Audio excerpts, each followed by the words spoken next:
Hola, estimados amigos de Desafío Ciudad, muy contento de estar nuevamente con ustedes en nuestro programa, acá junto a Leo Fuentes. Así es, recordarle a los amigos, el programa va también en la radio Creaciones, los días lunes, miércoles y viernes. La radio Creaciones en el 106.7 a las 13:30 horas. Y por redes sociales a través de nuestro canal de YouTube, Desafío Ciudad, Fundación 101 Desafíos.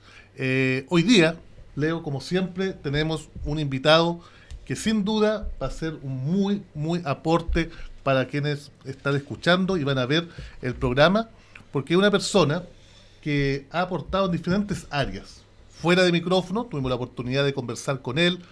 Es académico de la Universidad de la Frontera, hace ya bastante años, es de familia italiana. Sus hermanos nos dijo que nacieron en Italia, pero él nació en Viña del Mar. Se vino a trabajar a la Universidad de la Frontera más o menos por el año 87, 88. 93. 93. 26 años trabajo. 26 años, el año 1993. Y bueno, tiene muchos proyectos, mucho conocimiento. Estudió en Italia, se doctoró, ¿no es cierto? Es doctor en ciencias biológicas. Hace clases en la Facultad de Medicina, si no nos equivocamos. Exacto. Por tanto, Leo, te cuento que él, aparte de ser una persona de la ciencia, tiene mucho aporte tanto en el ámbito social, que lo vamos a conversar, pero también aporte dentro del tema medioambiental. También se te faltó algo, trabajó en la PDI. Trabaja. No, tenemos un convenio con la PDI. Ah, ya, hay una relación sí. ahí con la... Sí, ahí lo voy a explicar después. Con el laboratorio de criminalística. Exactamente, bueno, con la Brigada de Homicidio, en realidad es con la PDI como institución, entre la UFRO y la PDI. Bueno, quería saludar antes que nada. Sí, no, si estamos en la introducción, okay. Vamos a decir primero su nombre, porque estamos haciendo esta introducción para explicar quién es don Eduardo Tosti Croci. Yo tenía muchas ganas de conocerlo, doctor, porque realmente he escuchado mucho de sus aportes durante mucho tiempo sobre un proyecto que vamos a conversar sobre él, que no lo vamos a adelantar, porque primero queremos conocerlo a usted en el ámbito más personal. Ahora sí, Leo, tú tenías algo para iniciar este... Bueno, primero cuéntenos esta llegada a Chile. Introduzcámonos el tema de cómo un italiano viene a Chile. Bueno, mi padre. Mis padres llegaron en el año 49, llegó mi padre. Y él, bueno, si nos remontamos allá, ahí sí que tenemos harto para hablar en realidad. Pues la verdad que tenemos un recuerdo muy grato, muy bonito de mi padre. Mi padre fue una gran persona, él fue héroe de guerra además. Entonces él le tocó vivir la guerra en primera persona, era oficial de la Armada Italiana. Entonces, soltero estaba cuando le pasó eso, y estuvo 5 años prisionero en la India, digamos, ¿no? En los Himalayas estuvo 5 años prisionero. Entonces una persona que vivió pruebas muy fuertes en su vida. Y después cuando vuelve a Italia, después de la guerra y todo, y se casa, cuando nace su primer hijo, mi hermano mayor que vivía en Villarrica, él vio y dijo, esta persona probablemente en unos 25 o 30 años más va a estar en una guerra. Y dijo, yo me quiero ir de Italia, no quiero que mi hijo esté en una guerra. Y ese fue el motivo, ¿por qué? Porque él, como oficial de la Armada, él podría haber hecho carrera, haber terminado como almirante, además que era héroe de guerra, así que los héroes de guerra... un buen futuro en la Armada. Y él se retiró de la Armada italiana y el año 49 decidió emigrar a Chile. Una persona le habló de Chile, que él era ingeniero mecánico naval, mi papá.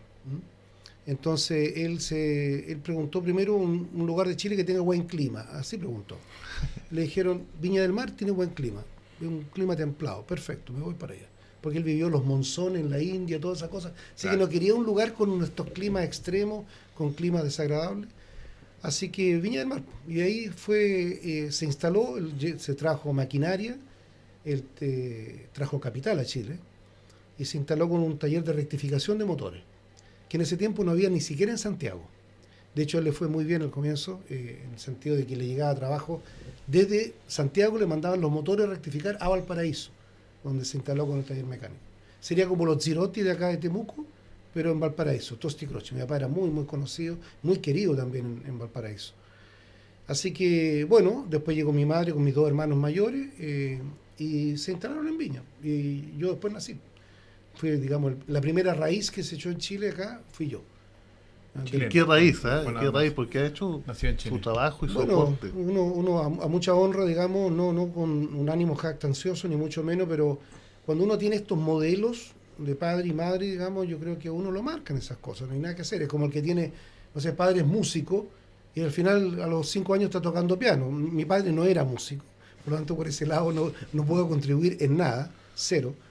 Pero en este otro ámbito de la solidaridad, de la ayuda, ¿no? Mi papá fue héroe de guerra no por matar gente, sino que por salvar. Salvó a toda la tripulación de su submarino y en particular a un marinero lo salvó la vida, digamos. Entonces, ahí viene la condecoración de héroes. La condecoración de héroes, sí. Entonces, yo tuve el honor y el gusto, el placer de poder conocer ya de grande, digamos, después que muere mi padre, en el año 94, de hecho se cumplen ahora 25 años, en octubre se cumplen 25 años que fallecieron mis padres, y pude conocer en el año 2000, personalmente, al marinerito de 17 años que él salvó, y murió a los 95 el año pasado. Entonces, una historia, ¿no? Claro. Una historia de la cual estoy muy orgulloso, y de hecho, si me permiten, a lo mejor los voy a hacer infidente, ojalá que me resulte, pero tal como en el año 2013 fui a dar una conferencia a la escuela de suboficiales de la Armada Italiana en Italia, que está en Taranto. Taranto es un puerto militar que está en el sur de Italia. Entre el taco de la bota italiana y la Correcto. punta, ahí está la gran bahía de Taranto. Y ahí fui a dar la conferencia porque por casualidad supe que esa escuela de suboficiales tenía el nombre del comandante del submarino de mi padre. Y era algo que no lo podía creer, porque Italia entró en guerra con 115 submarinos y terminó la guerra sin ninguno, digamos. Entonces quedó sin elegido justamente el submarino de mi padre para darle el nombre a esa escuela. Me parecía algo bien especial. Entonces yo le propuse, así como se dice en buen chileno, con las patas y el buche, le propuse al director de la escuela que yo le podía ir a dar una conferencia si ellos querían, a costo mío, digamos. Ustedes denme un almuerzo, una comida y alojamiento, nada más. Claro. Y así fue. Entonces, en noviembre del 2013, me acompañó mi hermano también. Ustedes comprenderán que hablarle a un auditorio de 500 personas, con 4 almirantes adelante, contando lo que hizo mi padre, y después les puse el audio de mi padre, porque yo tengo grabado el audio de él. Fue una experiencia muy límite. Entonces, lo que tengo ahora como proyecto es, ojalá, el próximo año, el 2020, poder ir a la escuela de oficiales, donde se formó mi padre, que es en otra ciudad. Sería lo equivalente a la escuela Arturo Prat de Playa Ancha, aquí en Chile. Y en la escuela o sea, la Academia Naval, que está en Livorno, ir a contar de esto. Pero también me gustaría aprovechar y dar la charla en Nápoles, porque en Italia la ingeniería naval se estudia en la universidad. No se estudia en institutos navales, no. Se estudia en la universidad. Entonces mi papá, ya como oficial de la Armada, entró a estudiar ingeniería naval en la Universidad Federico II de Nápoles, y sería un sueño para mí. Ese sería como lo último que yo haría en mi vida, ir a dar esta conferencia allá, porque yo creo que ellos no saben que un ex alumno de ellos, de la Universidad Federico II, es héroe de guerra por haber salvado a unas cuantas decenas de personas, y en particular a un marinero que estaba condenado a muerte porque no sabía nadar. Entonces, yo creo que si hay una cierta motivación humana, porque aquí mi papá le tocó estar en el lado equivocado de la historia, digamos, porque era italiano, pero estaba en alianza con claro, Alemania, con Alemania y todo el cuento, Japón. pero mi papá entró a la Armada porque él quedó huérfano de madre a los 14 años. No es que entró a la Armada para luchar, no. Una opción de vida. Y el padre a él se lo pidió. El padre se lo pidió porque eran 4 hermanos. Entonces mi papá era como el más inquieto y le dijo: ¿por qué no entras a estudiar allá y después te vas a hacer la carrera de ingeniero? Tú eres bueno con la matemática. Y él, ya papá. Él quería estudiar otra cosa, él quería estudiar biología, él quería estudiar medicina. Pero le tocó esas cosas que en la vida de repente se te cruzan cosas por delante y tienes que, como se dice en buen chileno, apechugar, ¿no? Oiga, don Eduardo, usted después, nace en Chile, Viña del Mar, estudia en la Universidad de Valparaíso. No, en la Universidad Católica de Valparaíso. Católica de Valparaíso, sí. Y de ahí obtiene su título, ¿cierto?, de biólogo. Biólogo, licenciado en biología, porque se estudiaba en esos tiempos bachiller y después 2 años más licenciado, que tendría que equivaler como un máster. Y después, saqué también el título de profesor de biología. Y después, en el año 82, el 82, me presenté para el concurso de beca para ir a estudiar a Torino. ¿Becas de la CONICIT? Sí, en ese tiempo se llamaba Odeplan se llamaba en ese tiempo. Y después la integraron todas, ahora son becas Chile que se llaman, y ahí se integraron todas las becas. Y al final postulé 3 veces a beca, la tercera salió. La tercera salió. Y se va a Italia a estudiar. Sí, y en total postulé 6 veces a beca. O sea, eso, por eso que tú me preguntabas qué significa tosti. Sí. Tosti significa porfiado, duro, que no se deja vencer rápidamente. Entonces yo postulé, le ha hecho lema a su apellido.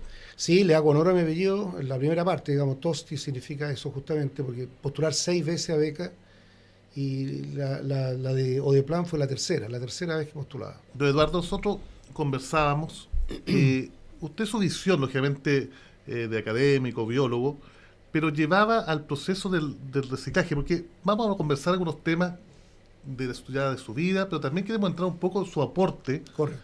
Desde el punto de vista de su academia, de que usted me decía que la naturaleza per se recicla. Correcto.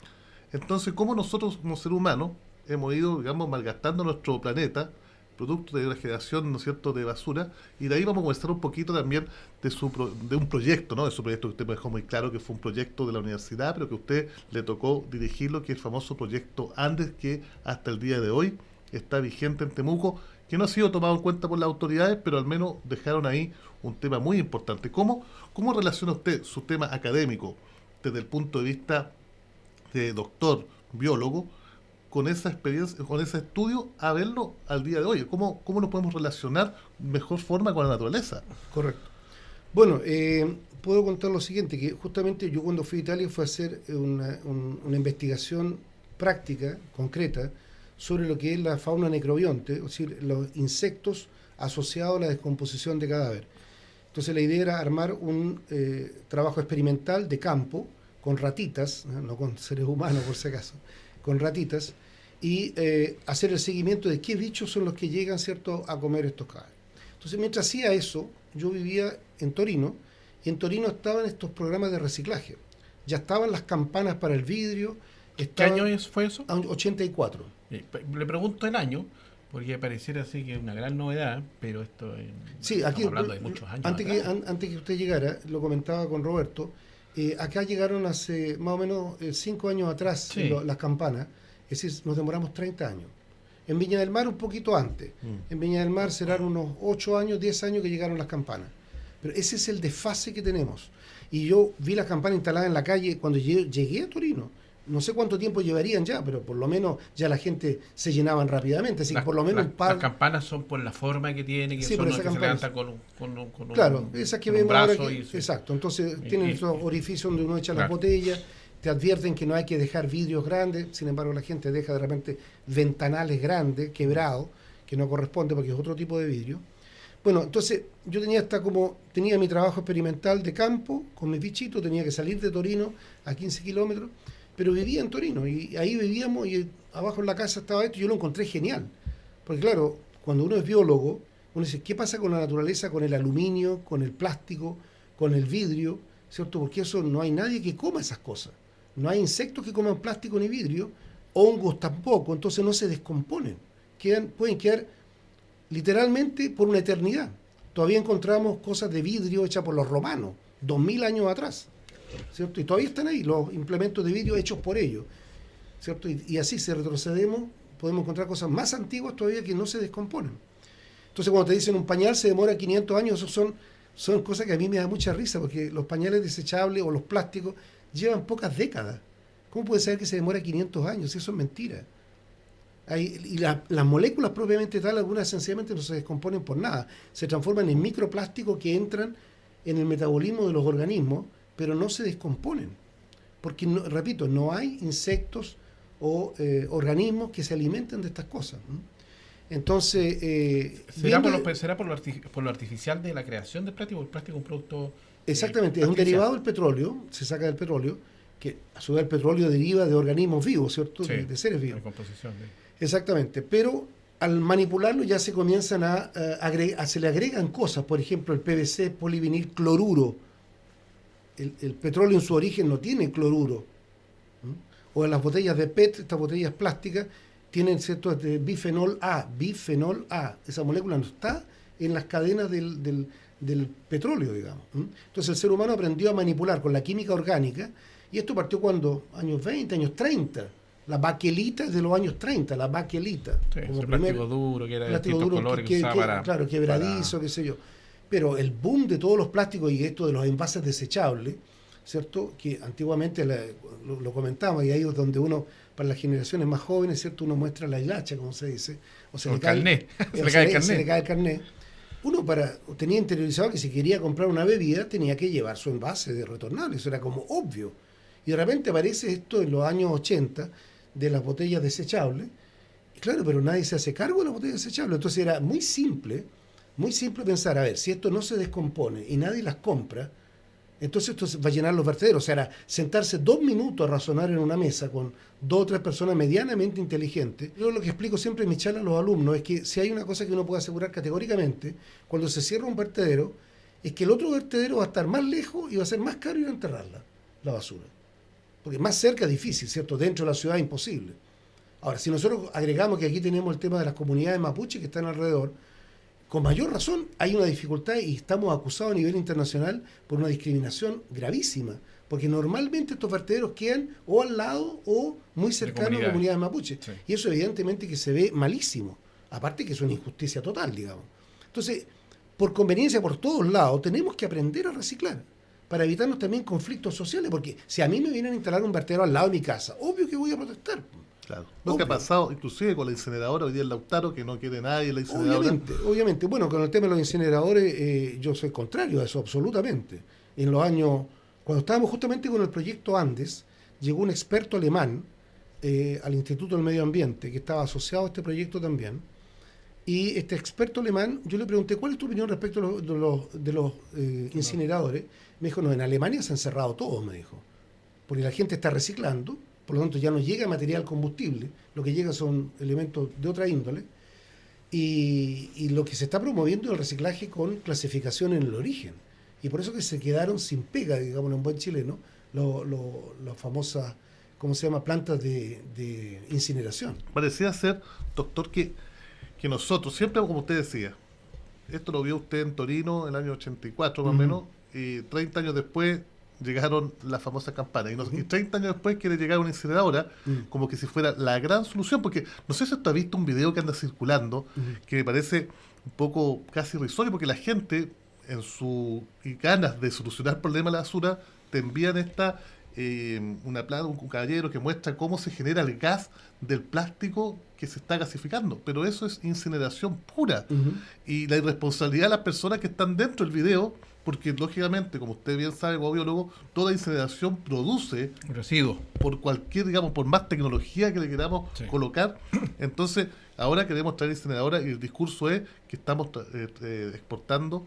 importando una tecnología de vanguardia, y como bien dice usted, en Europa la incineración va en retirada. Exactamente. Entonces, ahora sí, sacan el ejemplo de Suiza. Suiza es como el país que siempre mencionan que ellos queman y incineran la basura, pero ellos tienen unas normativas muy rigurosas respecto a los gases que se emanan, porque cuando se queman plástico salen, por ejemplo, dioxinas, que son cancerígenas muy potentes.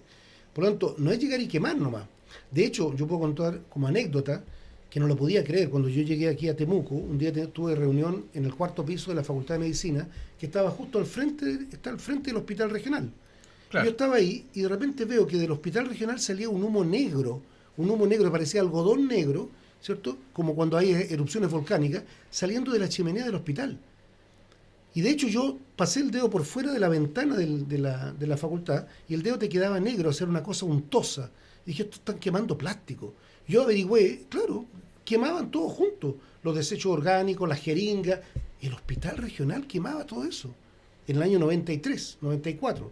Hasta que un día se les inflamó la cosa, se les inflamó porque se quemó, porque no era un incinerador, era como echarle nomás, quemar. Y salía sin ningún filtro de nada. Si un hospital hacía eso, y no estamos hablando del siglo XIV, estamos hablando del año 93. Entonces, ¿qué quedaba para el resto? ¿Qué queda para el resto?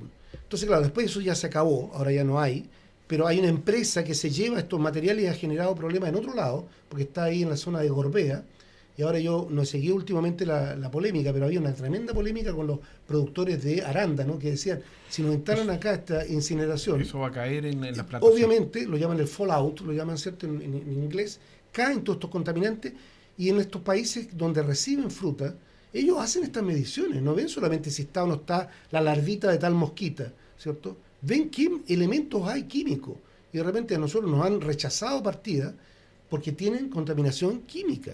Incluso nuestros mariscos en una oportunidad rechazaron porque tenía, y eso era una contaminación como natural, con cadmio. Entonces, están muy atentos a estas cosas en otras partes, pero han pasado también ellos por sus propias experiencias, por eso que han aprendido, como se dice, aprender a palos, digamos. Sí. Cuando tú ves que los niveles de contaminación de las personas en la sangre, te sacan una muestra de sangre y te ven cuántos son los niveles de este contaminante en tu sangre. Lo que están haciendo ahora en Quintero, ¿cierto? Puchuncaví. Sí, con las personas pero eso de Quintero, Puchuncaví, ¿ustedes saben cuál? El primer trabajo, ¿en qué año se publicó? Del profesor Jaime Chang, que seguramente, obvio, que ya está fallecido, de la Universidad de Santa María. El año 82, él publicó un trabajo en que medía la caída de todos estos elementos a distintas distancias desde la chimenea de Enami en Ventana. Entonces decía, a tantos metros cae tal cosa, a tantos metros, y podía ir calculando que a 1 kilómetro, a 2 kilómetros, a 3 kilómetros. La diferencia de, claro, composición sale porque sale el humo, claro, y según va decantando a distintas distancias, porque depende del peso del elemento. ¿Cierto? Entonces, claro, el valle de Puchuncaví, por ejemplo, que era un valle muy importante para la producción de legumbre, estaba con unos niveles, y ahí está, yo tengo el trabajo de Jaime Chang, el año 82. Entonces, están ahí las publicaciones, pero esto no pasa a la decisión política, claro, al gran público. Entonces, eso es la importancia que estas instancias, ¿cierto? Yo quiero felicitarlos acá con este programa, porque permiten de repente llevar estas cosas que se saben, están publicadas, están en las revistas científicas, pero masificarlos para que estén en la conciencia social. Exactamente. Hacer conciencia social. Accesible. Don Eduardo, y conversemos un poco porque Eduardo tiene un tubo, digamos, fue parte, mejor dicho, de un proyecto muy interesante en nuestro Temuco, que hasta el día de hoy, fíjate tú, que después de unos cuantos años ya, 20 y tantos años. Bueno, partió el año 95, así que este año son los 24 años del Proyecto Andes. El famoso Proyecto Andes. Cuéntenos, ¿qué fue el Proyecto Andes? ¿Cómo fue la relación con el Proyecto Andes con el municipio? Y cómo esto fue, lamentablemente, dejándolo de lado, que fue quizá el proyecto estancado. Es el proyecto quizás más exitoso que ha tenido o que se ha tenido en esta zona, o a lo mejor usted me decía el otro día que era un poco decir, no, el primer proyecto de reciclaje, pero puede haber sido uno de los primeros proyectos de reciclaje. Sí, eso sí, absolutamente. A ver, aquí hay que combinar un poquito con lo otro. Cuando yo llego a Temuco, quería desarrollar esta línea de la entomología forense, porque como habíamos tenido un proyecto Fondesit en Valparaíso, cuando yo volví a Chile, con un colega que fue maestro mío, el profesor Francisco Sáiz, tuvimos ya un proyecto Fondesit, y ese fue el que publicamos con este estudio de la fauna cadavérica, con la ratita que mencionaba antes. Cuando llegué acá, la cosa no era tan fácil instalarse con este tema, no había la comprensión del aporte que podía hacer la entomología forense. Entonces dije, bueno, ¿a qué me dedico entonces? Perdón, un tema, yo como abogado a lo mejor me interesa un poquito más eso, que tiene que ver con que estos organismos, digamos, que empiezan a descomponer, también hacen que se pueda datar la por fecha ejemplo, de muerte. Exactamente, entre otras cosas. Eso es lo que voy a estar explicando hoy día en la tarde. ¿A dónde? Lo que pasa es que es cerrado. Yo pensé que era para los abierto. fiscales de la región. Ya. La Fiscalía Regional organizó para todas las fiscalías locales esta capacitación, llamemos esta actualización, pero digamos, porque eso ahora lo estamos ya desarrollando, eso lo podemos contar después, pero quería responder primero la pregunta de Roberto. Entonces, cuando llego acá a Temuco dije, bueno, acá vi que inmediatamente estaban los cartoneros, porque uno ya tiene este ojo entrenado, y vi que había toda esta especie de informalidad, o sea, era una informalidad absoluta. De hecho, trabajaban en la noche fundamentalmente recolectando estos cartones, trabajaban muchos niños, hijos de estas personas, en la noche, y eso no me parecía bien. Entonces, había en ese tiempo en la Universidad de la Frontera lo que se llamaban los proyectos de desarrollo. Entonces, pregunté qué es lo que eran los proyectos de desarrollo, era intervenir en la comunidad con algo positivo. Hablé con mis colegas del Departamento de Ciencias Básicas, varios de ellos ya están jubilados en este momento, eran un poquito mayores que yo, y se animan a esto, ya, perfecto. Entonces, yo era pajarito nuevo porque había recién llegado, y ese mismo año 93, a fines de año, empezamos a organizar esta cosa. Tuvimos la entrevista con el alcalde de la época, que es René Zafirio, con quienes quedamos vinculados, y diría, no puedo decir que somos amigos, pero nos conocemos muy bien, y hemos participado y hemos coincidido después con otras temáticas actualmente que nos hacen que de nuevo nos encontremos. Bueno, finalmente, cuanto corto, se firmó el convenio y partimos el año 95, ya el 1 de enero del 95 partimos con este proyecto que implicaba, ¿cierto?, hacer un primer acercamiento con el sector residencial. Y se llamó justamente Andes porque partió en la calle Andes. El módulo que está en la calle Andes, al lado del Camilo Enrique, que está la señora Clorinda Pinto, ¿cierto? Mi querida señora Clorinda Pinto, a la que saludo con mucho cariño de acá. Ella trabajaba con un hijo, pero ya grande, un hombre adulto, y con una nuera también. Y entonces nos tuvimos el primer acercamiento y les planteamos de qué se trataba. ¿De qué se trataba? Con la plata que pasó a la municipalidad, que era un poco dinero, era, incluso en esa época era poco dinero, dijimos, vamos a comprar un módulo, estos containers, ¿cierto? Le vamos a comprar una romana para que usted pueda pesar lo que vende, no que el comprador le esté pesando con su pesa. Y acá van a venir a comprarle acá las cosas a usted.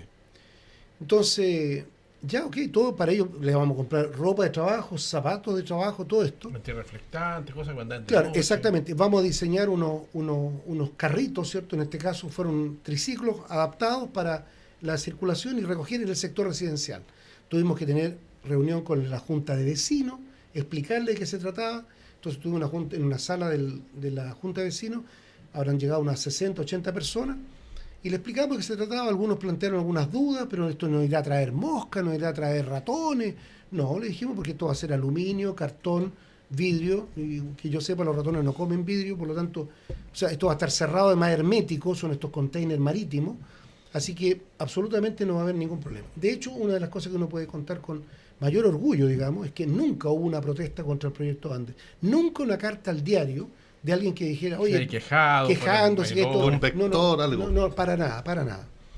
Entonces partimos con eso, y eso fue el primer año, y le entregamos folletos a todo el vecindario, le dijimos, ¿cierto?, que tenían qué tipo de material tenían que juntar, nos ayudaron los Boy Scouts en esa época, me acuerdo, a repartir todos estos folletos. Lo hicimos con muy pocos recursos todo esto, esa es la verdad. Bueno, y este era un proyecto por un año, pero evidentemente que no se puede cambiar la conducta de una ciudad en un año en estas cosas, y más todavía que era un plan piloto, digámoslo, muy circunscrito al sector de la ¿cómo se llama? Población Monteverde, Villa, ¿cómo se llama? Cataluña. Como el casco, se más centro. Más. No, centro no, porque en la calle Andes. Acá. En la calle Andes. Después, cuando quisimos extender este proyecto, la Dirección de Investigación y Desarrollo dijo, ok, un año más te damos el proyecto, un año más lo podemos extender. A pesar de que la UFRO estaba poniendo muy poco de su parte en términos de plata, porque era básicamente nuestras horas académicas, pero la plata para comprar los implementos y todo la ponía la municipalidad. Entonces la municipalidad dijimos, ya, ahora queremos ir hacia el centro, ahora sí, al centro de Temuco, y el proyecto era instalar ahí 5 módulos más, ¿cierto? En total 6, el de Andes más los otros 5. Y bueno, allá hubo que diseñar unos carritos para que pudieran andar por la vereda, que no anduvieran los triciclos por la calle, Diseñé con mis conocimientos de mecánica en los talleres de mi papá, ¿cierto? Diseñé este carrito, un carrito que era bastante grande, podía transportar hasta 200 kilos, pero por la vereda, caminando, empujándolo, así como un carro de supermercado, pero grande y con tapa. Esa era la gracia. Y bueno, se instalaron los 5 módulos, 3 en Avenida Balmaceda y 2 cerca de, hacia abajo en la calle General Maquena, ¿ya? Y partieron estos 5 módulos, pero ahí significaba hacer un trabajo con la gente que ya cartoneaba en el centro. Entonces, si acá había sido medianamente fácil, en el centro no fue fácil, en el sentido de que lo que explicaba antes fuera de micrófono, es que ya había un sistema armado de una persona que había organizado de alguna manera esto, pero de manera informal, lo hacía trabajar en la noche, cuando cerraba el comercio y qué sé yo. Seguramente era el comprador El comprador, justamente. El que se ponía en la puerta de la Facultad de Ingeniería, que ahora es el Teodoro Vique, el que está ahí en calle Prat. Ahí era su centro de operaciones. Bueno, le explicamos, entonces había muchas dudas, no sé, pero usted después nos va a cobrar toda esta plata de vuelta a fin de año. ¿Y de dónde sacaste eso? Es un proyecto financiado por la municipalidad. No, es que a mí me dijeron que habían echado a correr rumores que después iban a tener que devolver todas esas cosas y pagar. Entonces habían fake news, la llamamos ahora, ¿cierto? Había noticias falsas que habían echado a correr. La posverdad. La posverdad. Entonces, no, le dijimos, no, en absoluto. Pero después esos zapatos que usted nos va a dar, eso después lo vamos a tener que devolver. No, ese implemento de trabajo que la municipalidad le va a dar para que trabajen adecuadamente. Guantes, capa, zapatos de seguridad y qué sé yo. Ya, por el final todas esas cosas se fueron derrumbando solas, todos esos mitos, todas esas falsedades que se habían echado a correr, y empezaron a trabajar también en el centro, ¿cierto? Ya no era una familia, una señora, la señora Clorinda con su hijo, sino que aquí eran distintos núcleos, ¿cierto? Y todavía está la señora Elvira Quesada, que ha sido la presidenta del grupo durante muchos años, que es la presidenta que está en el primer módulo, que está en Balmaceda, el que está más cerca de Bulnes, en el bandejón central de Balmaceda. Ahí está la señora Elvira Quesada. Está cerrado, que tiene una malla ¿o no? No tiene malla, ¿no? Está el no, módulo. Esa es la feria, estás confundiendo. Eso, al lado de esa feria artesanal que hay, al lado. Esa llegó después, esa feria artesanal. Era un estacionamiento que había ahí con adoquines que había antiguamente, y ahí instalaron esa feria artesanal. Pero el módulo de la señora Elvira se colocó antes en el bandejón central, y después se colocaron los otros 2, en total son 3 ahí en Balmaceda. Claro, entonces, bueno, ¿qué se puede hablar de esto? Yo podría estar hablándole horas del Proyecto Ande, porque la verdad es que a uno lo llenó mucho como persona también, como ser humano, en el sentido que uno descubre allí personas muy humildes, muy humildes, pero muy trabajadoras y muy honestas. Que a veces la gente tiene ese mito, que el pobre, el ladrón, que no, para nada. Gente que con un esfuerzo realmente heroico, ¿cierto?, sale adelante con esto. Y son los que evitan que los desechos lleguen al vertedero. O sea, le están ahorrando plata de transporte a la municipalidad. Eso la municipalidad nunca lo ha querido entender. Sí, no es solamente transporte, don Eduardo, porque ahora nos cobran por ingresar por tonelada de basura, sí, por supuesto, cantidad de plata. Entonces, el tiempo que estaba aquí Guillermo Siles, que tenía el vertedero en Boyeco, que era una vergüenza como estaba ese vertedero, ¿cierto? Yo alcancé a conocer en una oportunidad, fuimos a visitar el vertedero y era un desastre. Y Guillermo Siles me presentaron a mí como, ¿cierto?, que era un proyecto de reciclaje y todo, y él se rió de esto, como que no, que lo verdaderamente que hay que hacer es enterrar la basura. Y eso es una barbaridad que le estamos dejando una bomba de tiempo a las generaciones futuras, de lo cual nosotros no tenemos derecho.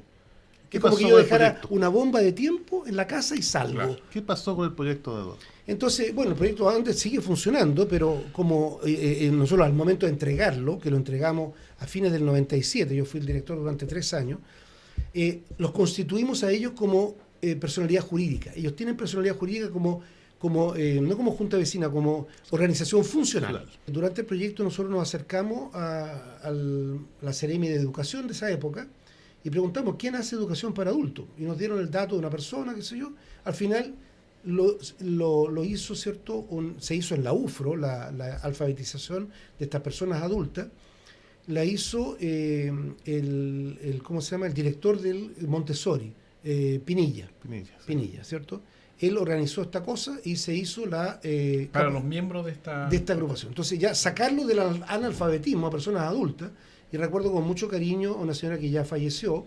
Esta señora ya tenía más de 60 años y se inscribió, me acuerdo, para alfabetizarse. Yo lo encontré fabuloso. Tengo todas las fotografías de esa época porque todo lo fui registrando. Y la otra parte también muy bonita era descubrir que, bueno, la mayoría eran mujeres, y muchas eran mujeres jóvenes, en edad fértil, y de repente, no sé por qué, le preguntó a una colega, le dije, pregúntale si se han hecho el Papa Nicolau. ¿Y el Papa cuánto? No se habían hecho jamás el Papa Nicolau. Entonces yo hablé con mi querido amigo, ¿cierto?, el doctor Ítalo Capurro, que lo quiero mucho, y le dije, mira, tengo este proyecto con estas personas. Me dijo, ya, te hago el contacto con una matrona del hospital. Entonces ya tal día, tal hora, las van a recibir a ustedes para hacerle el examen y tienen que hacérselo porque si no hay riesgo de cáncer y qué sé yo.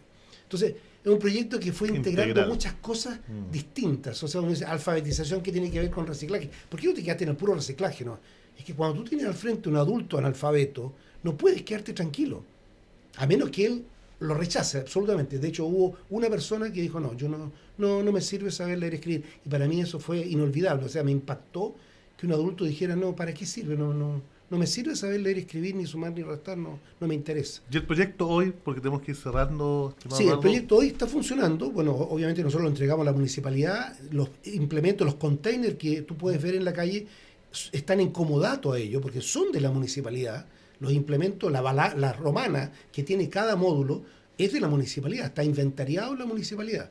¿Te fijas? Yo no sé si habrán ido revisando anualmente si estas cosas están ahí o no. Yo ya me desligué desde el 1 de enero del 98. Me desligué, digamos, como responsabilidad directa, porque se entregó con un acta, con toda la cosa, se entregó a la municipalidad. ¿No trataste de reactivarlo en el municipio, que esto fuera creciendo? Bueno, en su momento, cuando partió la primera administración del alcalde Becker, yo me acerqué para plantear esto. pero parece que estaba recién llegado, no entendió esta cosa, el asunto es que no aprendió. En ese tiempo no estaba Juan Carlos Bahamonde como director de aseo, después llegó, no inmediatamente, después llegó. Y cuando llegó Juan Carlos Bahamonde yo pensé que podía haber un revival de esto, como decir, ya, hemos perdido mucho tiempo, propongamos, ¿no es cierto?, abrir 2 módulos al año. Imagínate que sectoricemos los macro sectores. Claro, imagínate, del año 98, cuando lo asume la municipalidad, que hubiesen abierto 2 módulos. Y esos 2 módulos te cuestan 700.000 pesos cada uno. O sea, con 3 millones tú instalas 2 módulos y con Romana cada uno. 3 millones para la municipalidad de Temuco, dime si eso es plata. No. Pues nada. Si tú lo multiplicas por la cantidad de años, si hubiesen partido el 2000, o sea, el 98, serían ya ¿cuánto? 21 podríamos haber ampliado la cantidad. Tendríamos 42 módulos por todo Temuco y ya. Mire, los módulos que son estos famosos puntos reciclables móviles, quizás los habrían ocupado ellos mismos. Sí, pues claro. Ellos mismos habían trabajado en exactamente. Se crea trabajo, se disminuye la carga de basura. Esos módulos móviles, yo soy crítico con ellos. Porque, por ejemplo, yo una vez lo vi instalado en el Fondo del Carmen delante del Santa Isabel, que está cuando uno llega arriba, ¿cierto? Ahí está, y el módulo. Ah, perfecto, dije, qué bueno. Pero después se lo llevaron. Claro. Entonces la gente que llega... Y no produce la cultura del exacto, sector. Entonces tú llegas con la botella, se llevaron el... ¿y qué es lo que hago? Bueno, las dejo acá. Y entonces va generando microbasurales. O sea, tú, si haces un punto verde, tienes que dejarlo ahí. Claro. Porque Eduardo, gente... disculpe que yo sé que es usted. Yo quiero solamente porque tenemos que cerrarle. Sí, además que nos quedó pendiente la Fundación ECAM, nos quedó pendiente el programa. Pero a mí me interesa solamente que sea un resumen muy breve, porque es un tema importante. Porque usted, aparte de este proyecto, usted dijo que tiene un compromiso, aparte social, con los niños, que no deja de ser importante. Bueno, ese es un tema enorme que da para un programa aparte, yo creo. Es un tema en el cual ya estábamos hace 19 años, primero familiarmente, digamos, y después ya como académico dentro de la UFRO, incorporado en este tema, hará unos 6, 7 años más o menos, que me acerqué a un centro de investigación sobre infanto juvenil, y que tiene también un observatorio, y ahí con una colega que ahora se jubiló, que es Raquel Lara, desarrollábamos, ¿cierto?, unos coloquios, y en estos coloquios empezamos a poner sobre la mesa el tema de los niños institucionalizados. ¿Y por qué poner este tema? Porque, bueno, en el año 2000... Específicamente niños del Sename. No diga del Sename, por favor, nunca diga del Sename, el Sename. Claro. Perdón, además que ya no, si está bien. No son del Sename.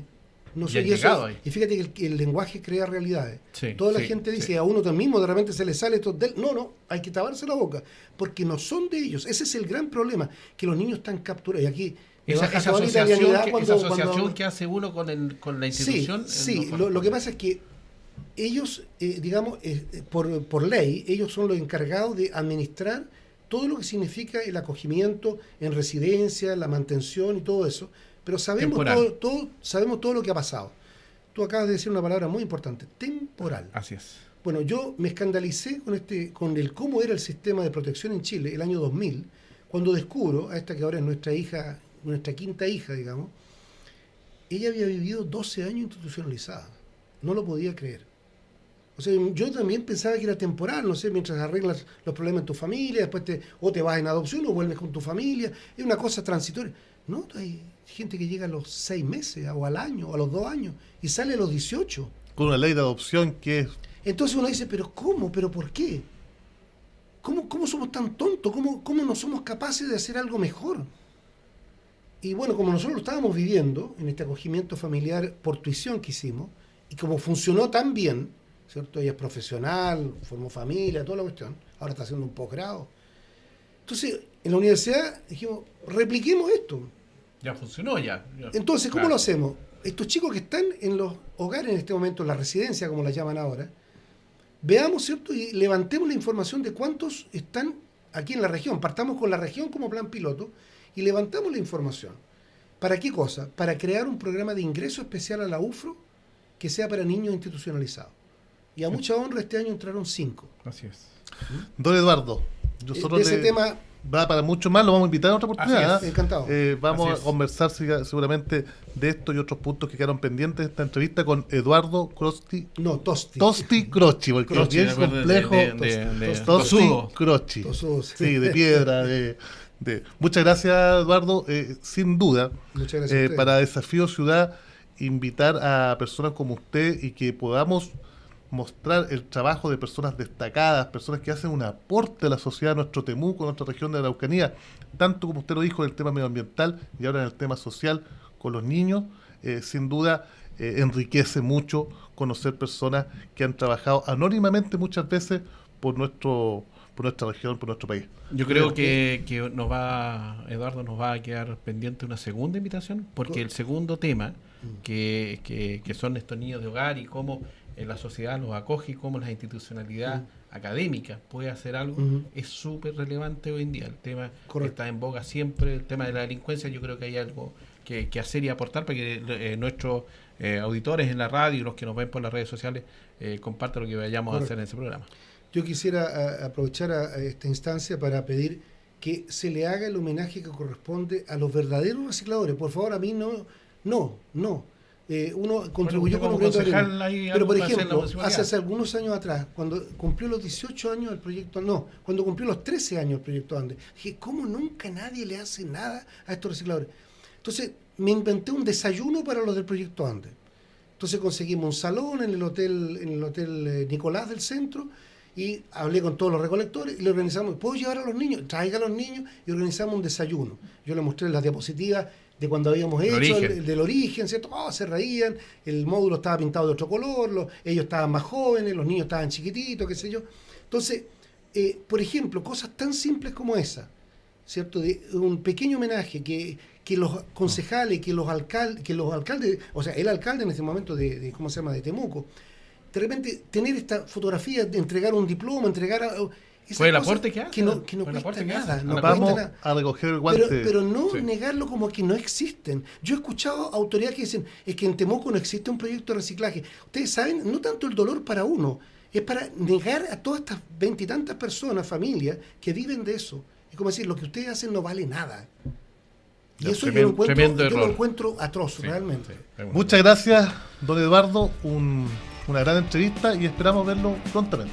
Así es. Encantado. Nos vemos en un próximo programa.